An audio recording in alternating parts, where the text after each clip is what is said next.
अभी तक हमने दो चीज़ें देखी जिससे आपका काम करना आसान हो सकता है एक्सेल में। वो एक तो है फिल सीरीज़ और दूसरा है कि कस्टम लिस्ट, के आपको बार बार लिस्ट भी बनानी ना पड़े या कहीं से कॉपी करके फाइल से ढूंढनी ना पड़े। एक और चीज़ जो आपका सबसे ज़्यादा टाइम सेव करेगी वो है कीबोर्ड शॉर्टकट्स। अब कीबोर्ड शॉर्टकट्स नॉर्मली काफ़ी सारे तो हमें पता होते हैं क्योंकि विंडोज़ भी हम यूज़ करते रहते हैं और वर्ड के भी कुछ फंक्शंस हैं। तो माइक्रोसॉफ्ट की क्योंकि प्रोडक्ट है तो शॉर्टकट्स काफ़ी सारे जो कॉमन होते हैं वो तो एक जैसे होते हैं। जैसे कि अगर मैंने इस सेल को कॉपी करके इधर पेस्ट करना है तो ये कंट्रोल सी, पेस्ट करने के लिए क्या होती है कंट्रोल वी। अगर इसी को मैंने कट करना हो तो कंट्रोल एक्स, और जहाँ पर पेस्ट करना है फिर उसको कंट्रोल वी। प्रिंट करना है तो कंट्रोल पी, प्रिंट करने के लिए होती है। अगर कोई काम आपने ऑलरेडी कर दिया है और आपने उसको वापस अनडू करना है तो कंट्रोल जी। कंट्रोल जी से देखिए वो ख़त्म हो जाता है, अनडू हो जाता है, जो काम किया है वापस रिवर्स हो गया। अगर वापस रीडू करना है तो कंट्रोल आर, जो काम अगर अनडू किया था और वापस रिपीट दोबारा से करना है तो वो कंट्रोल आर। तो इस तरह की कुछ कॉमन शॉर्ट कीज़ होती हैं जो कि हम सबको वैसे भी पता है।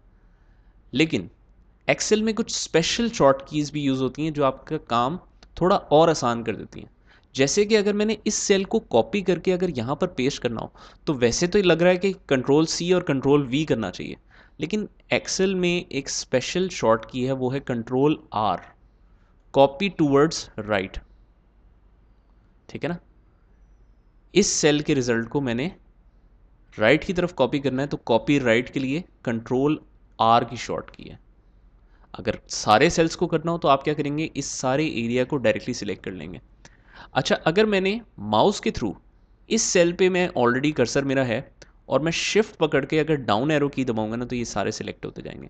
अगर एक ही दफ़ा कंट्रोल आर दबाऊंगा तो देखिए ये सारे इधर से उठ के राइट की तरफ कॉपी हो गए।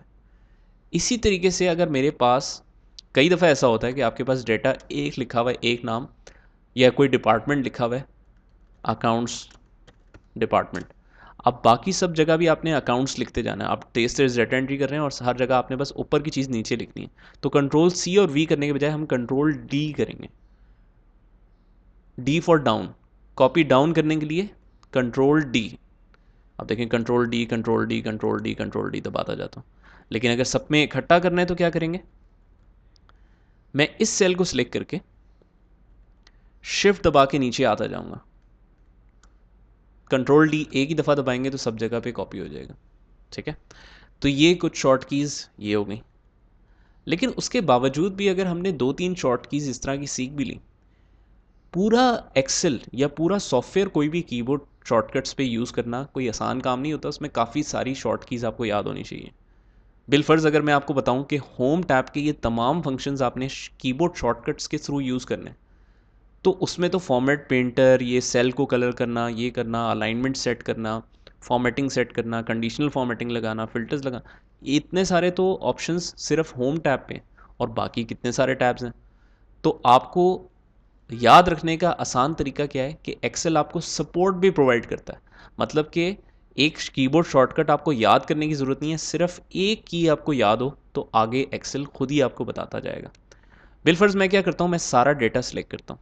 सारा डेटा सेलेक्ट करने के लिए दो शॉर्ट कीज़ यूज होती हैं, या तो कंट्रोल ए सिंपल जो हमें पता ही है, या फिर अगर आपने इधर से लेके इस पहले सेल से लेके एंड तक का सारा डेटा सेलेक्ट करना है और डेटा में ब्रेक नहीं है, मतलब कोई सेल खाली नहीं है, तो फिर कंट्रोल के साथ आप शिफ्ट भी प्रेस कर दें।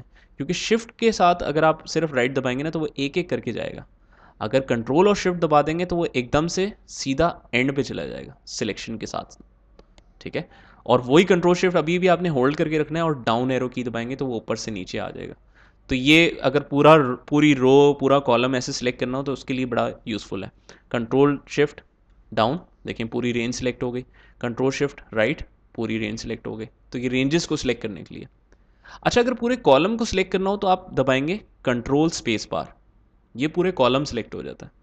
कॉलम में क्या होता है कि जितनी भी रोज़ हैं नीचे तक, ये तो अभी जो विजिबल सेल्स हैं वो तो सिर्फ 10 है ना जिसमें डेटा लिखा हुआ है।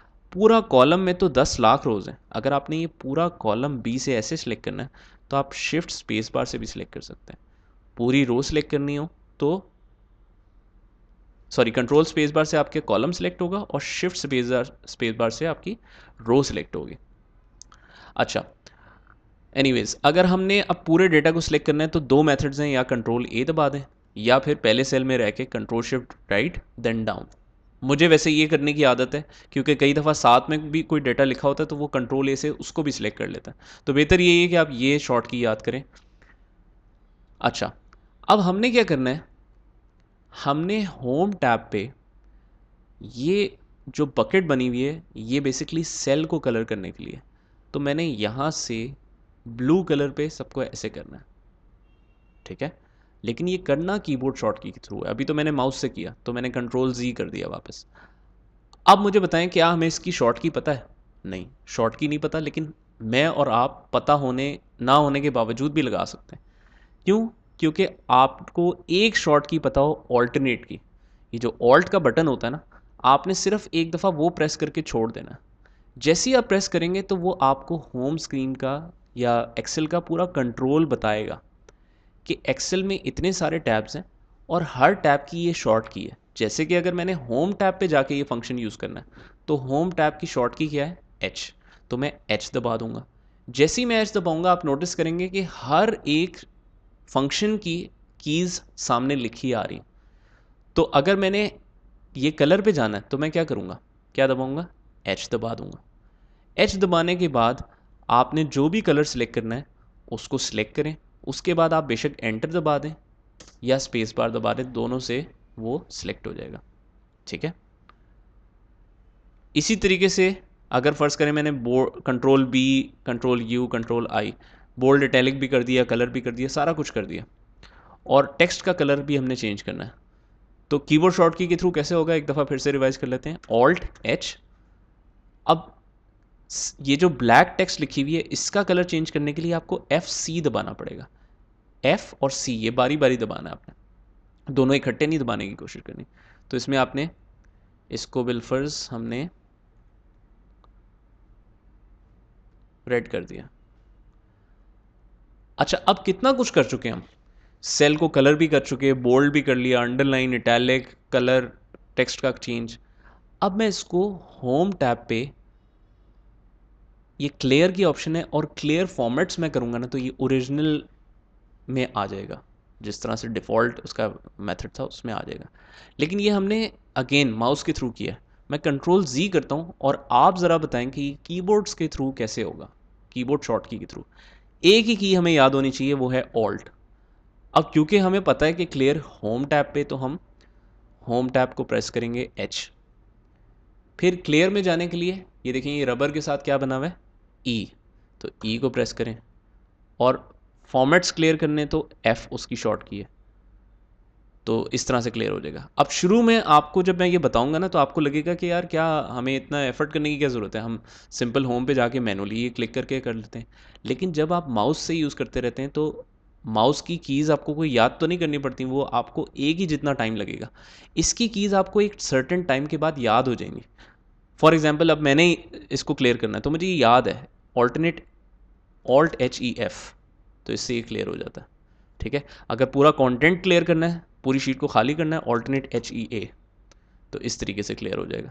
तो जब आप टाइम टू टाइम लगाते रहेंगे इसको तो आपकी ये काफ़ी सारे मसले हल हो जाएंगे। तो इस तरीके से आप कीबोर्ड शॉर्टकट्स का यूज़ कर सकते हैं एक्सेल में।